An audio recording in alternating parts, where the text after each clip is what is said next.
কেমন হয়েছে? খুব ভালো হয়েছে। তাই ভালো করে খা। বৌদির হাতে এত স্বাদ, মনে হচ্ছে না বৌদির আঙুরগুলো কেটে দিন।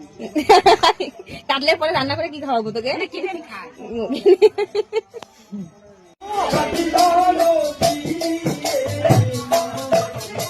এই যে খালি খাইতেছেন, বলেন কেমন হয়েছে? মানে খালি খাওয়ার ধান্দা, হ্যাঁ? আর আগে আগে বসে বললেন, হ্যাঁ?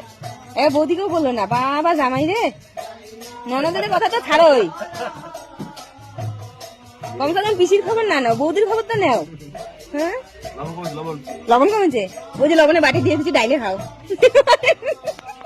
আমার ছোট কাকি শাশুড়ি এখানে সবাইকে খিচুড়ি প্রসাদ দিচ্ছে। তো চলো, সবার মুখ থেকে তো শুনতেই পেলে আজকে রান্নাটা কেমন হয়েছে।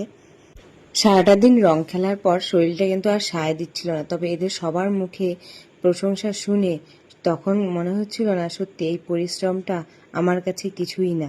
তো আজকের ভিডিওটা তোমাদের কেমন লাগলো অবশ্যই কমেন্ট করে জানাবে। টাটা।